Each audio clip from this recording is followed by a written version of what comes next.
قیام کے دوران ڈاکٹر اقبال نے مختلف موضوعات پر لیکچرز کا ایک سلسلہ بھی شروع کیا تھا، جس کے عنوان اس طرح تھے: اسلامی تصوف، مسلمانوں کا اثر تہذیب یورپ پر، اسلامی جمہوریت، اسلام اور عقل انسانی، وغیرہ وغیرہ۔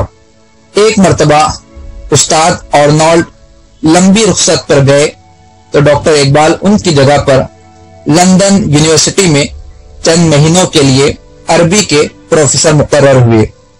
مئی 1908 میں جب لندن میں آل انڈیا مسلم لیگ کی برٹش کمیٹی کا افتتاح ہوا تو ایک اجلاس میں سید امیر علی کمیٹی کے صدر چنے گئے اور ڈاکٹر اقبال کو مجلس عاملہ کا رکن نامزد کیا گیا۔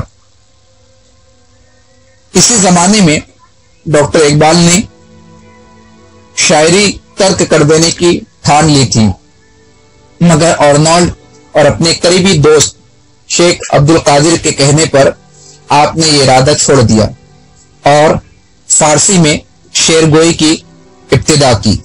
قیام یورپ کے دوران ڈاکٹر اقبال کے بنیادی خیالات تبدیل ہونے شروع ہو گئے۔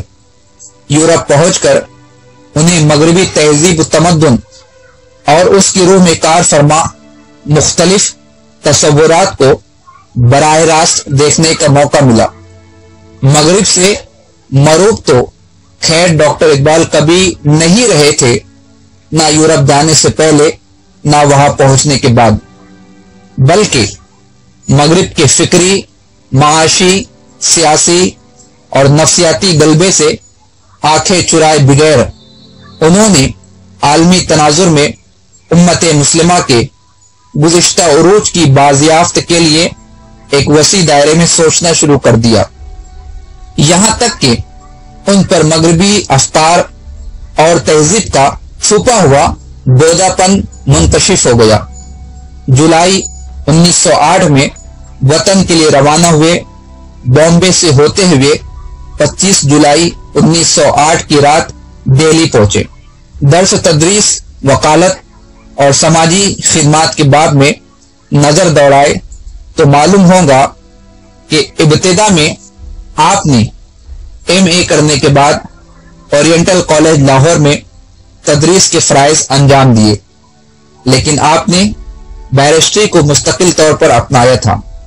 وکالت کے ساتھ ساتھ آپ شعر و شاعری بھی کرتے رہے اور سیاسی تحریکوں میں بھرپور انداز میں حصہ لیا۔ 1922 میں حکومت کی طرف سے سر کا خطاب ملا۔ ڈاکٹر اقبال انجمن حمایت اسلام کے اعزازی صدر بھی رہے۔ اگست 1908 میں ڈاکٹر اقبال لاہور گئے۔ ایک آدھ مہینے بعد چیف کورٹ پنجاب میں وکالت شروع کر دی۔ اس پیشے میں کچھ ہی دن گزرے تھے کہ MAO کالج علی گڑھ میں فلسفی اور گورنمنٹ کالج لاہور میں ہسٹری کی پروفیسرشپ پیش کی گئی، مگر ڈاکٹر اقبال نے اپنے لیے وکالت کو مناسب جانا اور دونوں اداروں سے معذرت کر لی۔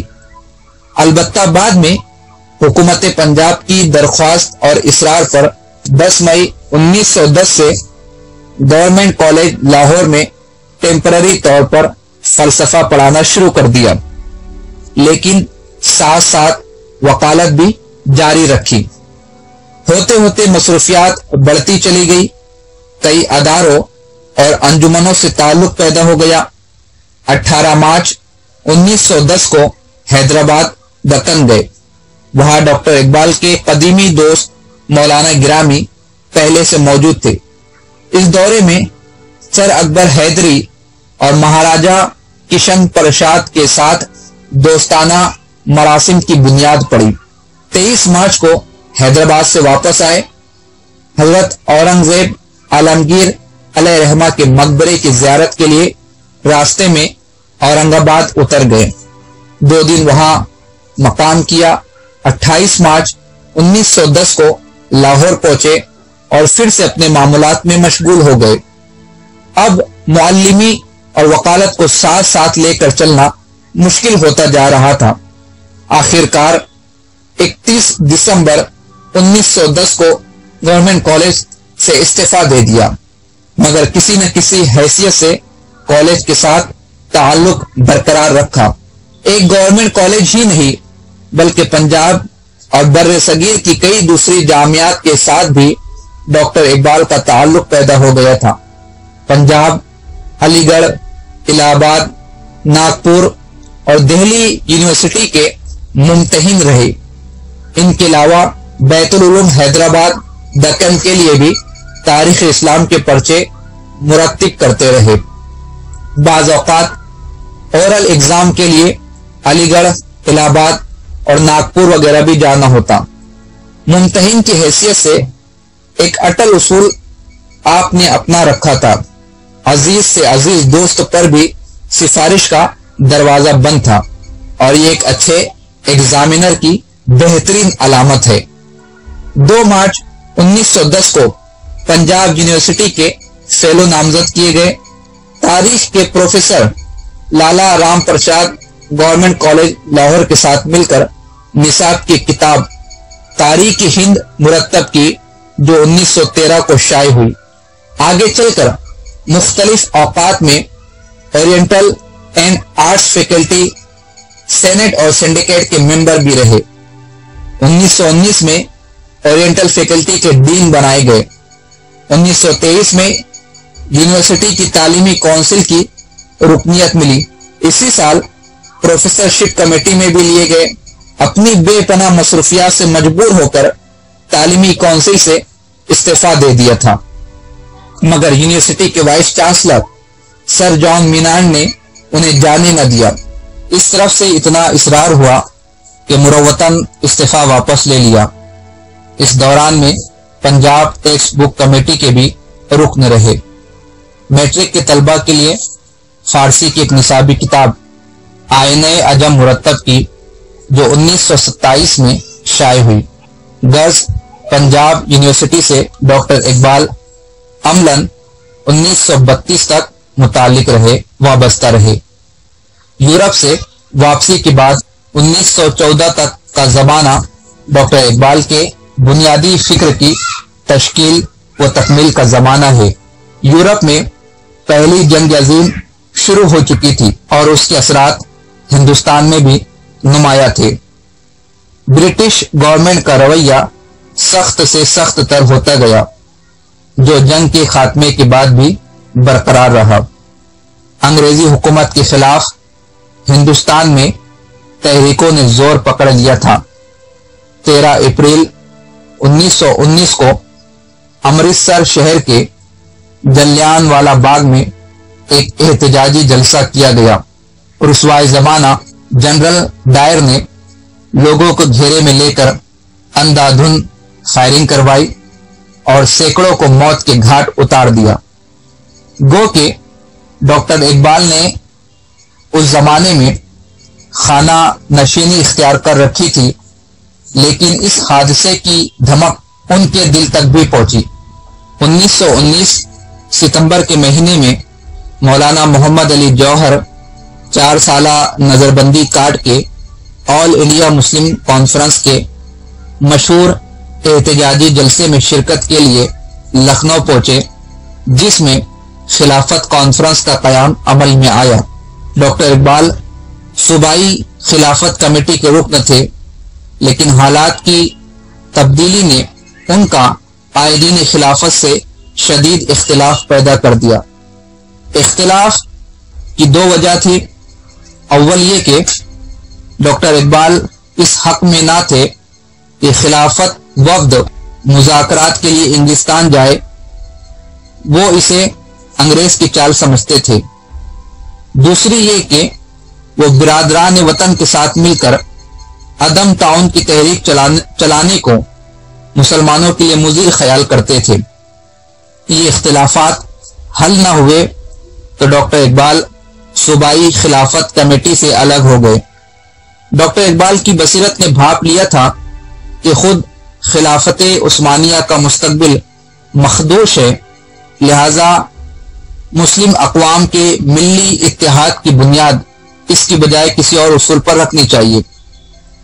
16 اپریل 1922 کو انجمن حمایت اسلام کے سالانہ جلسے میں ڈاکٹر اقبال نے اپنی طویل نظم خضر راہ سنائی۔ عبد المجید سالک وہاں موجود تھے۔ وہ لکھتے ہیں، ایک تو اس نظم میں ڈاکٹر اقبال کے شاعرانہ تخیل اور اسلوب کا جمال پوری تابانیوں کے ساتھ جلوگر تھا، اور ایک ایک شعر پر ارباب ذوق سلیم وجد کر رہے تھے۔ دوسرے اس میں علامہ اقبال نے جنگ عظیم کے سلسلے میں فاتح اقوام کی دھاندلی، ان کی ابلیسانہ سیاست، سرمایہ داری کی عیاری، مزدور کی بیداری، عالم اسلام خصوصاً ترکان آل عثمان کی بے دست پائی پر مؤثر اور بلیغ تبصرہ کیا ہے۔ اسی سلسلے میں نسلی قومیت اور امتیاز رنگ و خون کے خیالات پر بھرپور چوٹ کی ہے۔ جنوری 1923 کو ڈاکٹر اقبال کو سر کا خطاب ملا۔ ڈاکٹر اقبال کے پرانے دوست میر غلام بھیک نیرنگ نے اندیشہ ظاہر کیا کہ اب ڈاکٹر اقبال شاید آزادی اظہار سے کام نہ لے سکیں گے، تو ڈاکٹر اقبال نے جواب میں تحریر کیا، میں آپ کو اس اعزاز کی اطلاع خود دیتا، مگر جس دنیا کے میں اور آپ رہنے والے ہیں، اس دنیا میں اس قسم کے واقعات احساس سے فروتر ہے۔ سینکڑوں خطوط اور تار آئے اور آ رہے ہیں، اور مجھے تعجب ہو رہا ہے کہ لوگ ان چیزوں کو کیوں گرا قدر جانتے ہیں۔ باقی رہا وہ خطرہ جس کا آپ کے قلب کو احساس ہوا ہے، سو قسم ہے خدائے ذوالجلال کی جس کے قبضے میں میری جان اور آبرو ہے، اور قسم ہے اس بزرگ برتر وجود صلی اللہ علیہ وسلم کی جس کی وجہ سے مجھے خدا پر ایمان نصیب ہوا اور مسلمان کہلاتا ہوں، دنیا کی کوئی قوت مجھے حق کہنے سے باز نہیں رکھ سکتی انشاءاللہ۔ 30 مارچ 1923 کو انجمن حمایت اسلام کے جلسے میں ڈاکٹر اقبال نے اپنی معروف نظم طلوع اسلام پڑھی۔ یہ نظم یونانیوں پر ترکوں کی فتح کے واقعات پر لکھی گئی تھی۔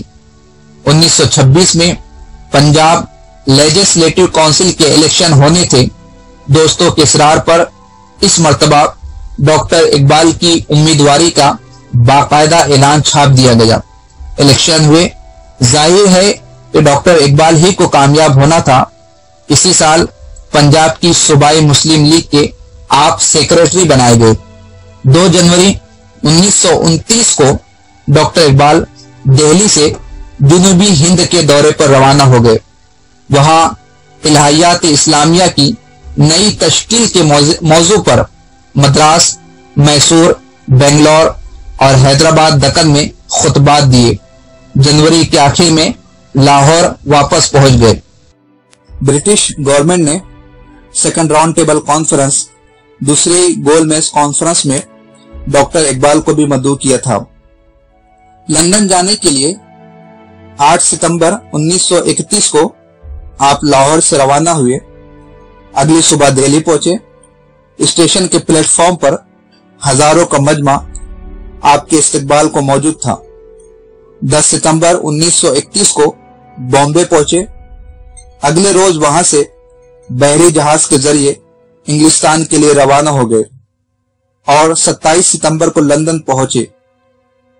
ویسے تو ڈاکٹر اقبال دوسری گول میز کانفرنس میں شریک ہونے گئے تھے، مگر انگلستان میں آپ کی علمی اور ادبی شہرت نے، جو سیاسی شہرت سے کئی زیادہ بڑی ہوئی تھی، آپ کی مصروفیات کو 2 حصوں میں بانٹ دیا۔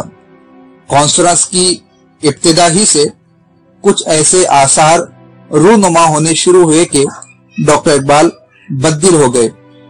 کچھ اجلاسوں میں ایک انداز لا تعلقی کے ساتھ شریک رہے، مگر جب کسی بھی مثبت نتیجے سے بالکل مایوسی ہو گئی تو بالآخر 19 نومبر 1931 کو وفد سے الگ ہو کر اس کانفرنس سے اعلانیہ کنارہ کش ہو گئے۔ اب لندن میں ٹھہرنا بیکار تھا۔ مولانا غلام رسول کو ساتھ لے کر 22 نومبر کی رات روم پہنچے۔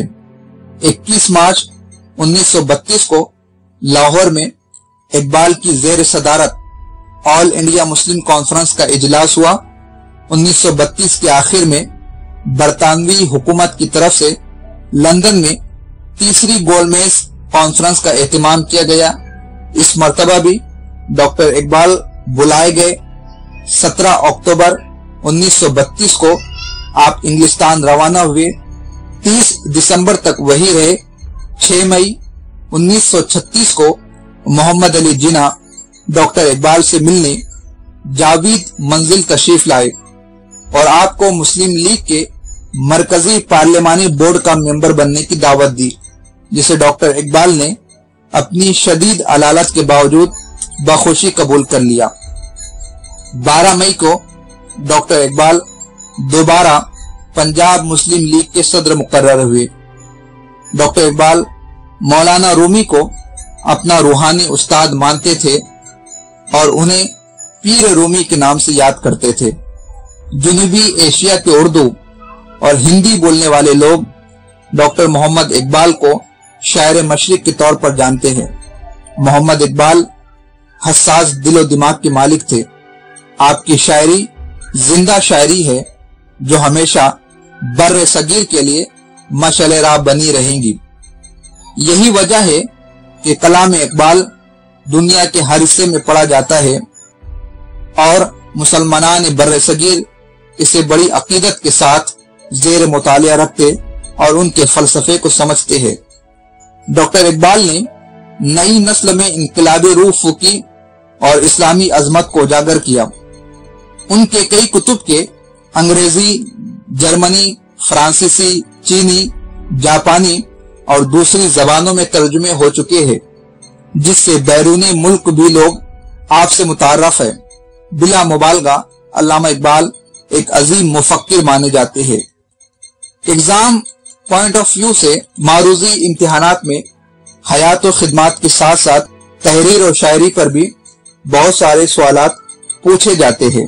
آپ کا فارسی مجموعہ کلام ان ناموں سے ان سالوں میں شائع ہوا ہے، جس کی تفصیلات اس طرح ہے: اسرار خودی 1915، رموز بے خودی 1917، پیام مشرق 1923، زبور عجم 1927، جاوید نامہ 1932، پسچ باعت کرد اے اقوام شرق 1931، ارمغان حجاز، یہ آدھی فارسی اور آدھی اردو پر مشتمل شاعری کی کتاب ہے جو 1938 میں شائع ہوئی۔ اسی طرح اردو میں 3 شعری مجموعے آپ کے منظر عام پر آئے ہیں۔ پہلا شعری مجموعہ بانگ درا 1924 میں شائع ہوا، بال جبریل 1935، ضرب کلیم 1936۔ انگریزی تصانیف اس طرح ہے: فارس میں ماوراء الطبیعات کا ارتقاء، یہ 1908 میں شائع ہوئی۔ دوسری ہے اسلام میں مذہبی افکار کی تعمیر نو، یہ 1923 میں شائع ہوئی۔ اور تیسری ہے the reconstruction of religious thought in Islam. نثر کا جائزہ لیں تو آپ کی نثری تصانیف اس طرح ہے: علم الاقتصاد، یہ 1903 میں شائع ہوئی، خطبات مدراس اور تشکیل جدید الہیات اسلامیہ۔ اب تک ہم نے ڈاکٹر اقبال کی حیات و خدمات کو تفصیل سے سماعت کیا۔ اگر اجمالی اعتبار سے دیکھا جائے تو آپ کی پیدائش 9 نومبر 1877 سیالکوٹ پنجاب۔ آپ کا نام شیخ محمد اقبال، والد کا نام شیخ نور محمد، والدہ امام بی بی، دادا شیخ رفیق، بھائی شیخ عطا محمد، بچپن کے استاد مولانا غلام حسین اور مولانا میر حسن، شاعری کے استاد مرزا محمد داغ دہلوی، فلسفہ کے استاد پروفیسر آرنولڈ اور مولانا رومی۔ آپ کے بیگمات کے نام کریم بی بی، سردار بیگم اور مختار بیگم۔ آپ کی اولادیں آفتاب اقبال، معراج بیگم، جاوید اقبال، منیرہ بانو۔ آپ کو جو خطابات ملے وہ اس طرح ہے: ملک الشورى